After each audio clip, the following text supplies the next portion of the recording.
Saarte Hääl, saarlaste päevaleht.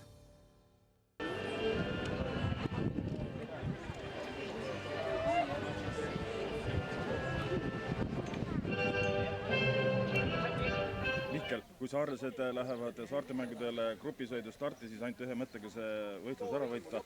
Ja nii palju, kui me oleme nendel võistlustel osalenud, siis enamus nendest sõitudest oleme ka võitnud. Räägi, millise taktikaga täna läksite? No otsest taktikat nagu polnud, sest et mängud toimuvad iga 2 aasta järgi ja eelmist mängud me ei osalenud, siis 4 aastaga võib nii palju muutuda siin. Noh, tõesti ei teadnud, mis tase siin see aasta on meestel ja mis need saared nagu tugevad on. Et põhiline ülesanne oligi sõitu kontrollida ja üritada oma mehi võimalikult palju ette saada ja siis nagu sõit ära teha. Et siin päris tavalist taktikat teha ei annud, nagu me oleme harjunud Prantsusmaal sõitma, et siin me ei tea konkurentide taset. Esimesed ringid selle taktika järgi läkski, otsustav äraminek toimus poolel võistlusmaal 4. ringi lõpus. Rai, kuidas seal olukord arenes ja kuidas õige mineku enda kasuks pöörasid? Kas seal ei olnudki, seal tekkis soodne seis ja meid ei 3 kesisem ette ja pärast olid 2 tükki järgi. Tegelikult meil ei olnud see kõige parem seis, et plaanitud oli niimoodi, et kui 4 meest eest ära, siis on 2 saarlast sees.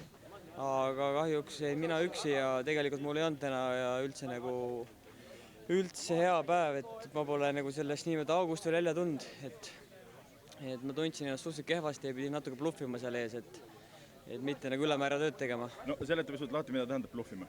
Selles suhtes, et ma pidin veidike lolli mängima, et mitte seal ise väga rapsima ja vahepeal vahesid sisse laskma, et näidata, et ma olen krogi, et nad natuke tõmbaksid neid pingeid minu pealt maha, et arvaks, et ma olengi nagu kets.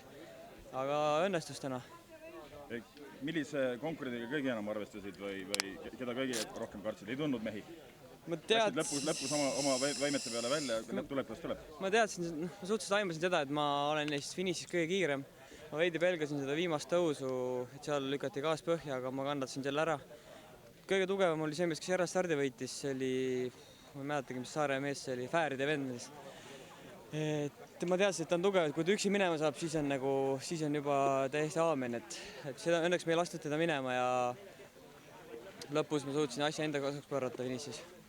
Ees on nüüd veel kriteeriumisõit, et millised plaanid eesmärgid meil seal võiks olla?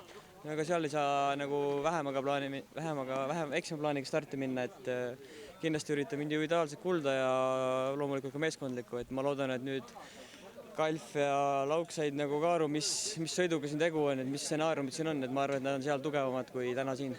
Selge, aitäh, edu! Aitäh!